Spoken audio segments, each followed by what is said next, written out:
Talking to Vicki, we had been exposed to a different class of homelessness. Situational or transitional homelessness occurs when a person or family is forced into their predicament because of uncontrollable circumstances, like losing a job, the loss of a parent or a guardian, and household income due to death, health issues, or separation. While a majority of these individuals had found it hard to get back up on their feet, still others had been able to obtain low-paying jobs, and their struggle now came about in one-bed motel rooms packed with their families, sometimes up to as many as 4 or 5 people to one room. Right now, I look around in some of the hotels, and this one, because this one in particular, you see people who have their whole families staying in here. They'll have nice cars outside to drive, and they still out there grinding, trying to make it happen, but they're all crammed up in one little small room. And I know what has happened. They may have got laid off. Okay, that's the first. Then they no longer can get the extension on their unemployment benefits. So boom, then you lose your place. You lose your apartment or your house. So then you got that strike on your credit. You can't go and rent another place because you got this eviction. Okay, so you end up in a place like this. This is going to cost you about $1,500 a month. So when I talk about the new class of homeless, that's what you see. You can look around here in this parking lot. I can go around here and point them out right now who is permanent here. They got nice cars or whatever. You see the repo trucks coming through at nighttime, and these are people, and this is what people are going through right now. And there's no help for us. Unless you say that you got a drug problem or alcohol problem, they don't give a crap about you. And then you out here stressful, you're under pressure, and then you start to lose it. Okay, but then you got to fall in one of those categories. No, not me. I'm not gonna do it. I'll stand here and I'm gonna fight for these people.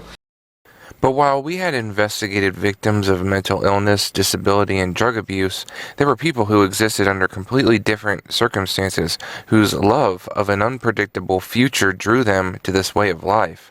We had met Ben outside of a local popular plaza in Cary, North Carolina. He was willing to show us one of over a dozen campsites he had created just a stone's throw away from the rest of civilization. His point was to show that homelessness was not just a hardship, but for some, a choice. If I just use my first name only? What's that? Is that okay if I just use my first name? Yes, yes. My name is Ben. I live here in Raleigh, North Carolina, or Wake County area, and we're going to a location that I used to reside for a little over 6-7 months. So you can see established trails, but I tried throwing a bunch of sticks and sometimes the most popular places to stay are also it can be the best locations, but I can't tell you how many times I would be here. I'm trying to think of the best way for you guys. I can see maybe somebody's posted up out here. So you can see it's been about 2 months since I've been out here. The people leave blankets, shirts. This is just horrible. This is how some people, for me, I don't really get too much of this type of living here. This is just trash, and it looks like just trash. I don't see anything even in there worth salvaging. I'm not gonna. I might be taking somebody's tank up though. These are the type of things sometimes. If somebody's got like a permanent camp, and this is what I'd call more of a permanent camp, then I would try to. I'll do my best to try to discourage something like this. So this is something I'd do. I'd come out and I'd kick over a tent, or I'd kick over a site, or I'd talk to local law enforcement and I'd ask them for cards, and I'd leave cards out. So a lot of homeless don't want to deal with the law. So if you leave a card out or something like that, it's an easy way to discourage them from coming back and returning. So but this was my site that I kind of established. Before there was a lot of trash in the woods, so I kind of came in here and I cleaned up a lot of it. I can't tell you how many bags and bags of trash that I picked up out in this area.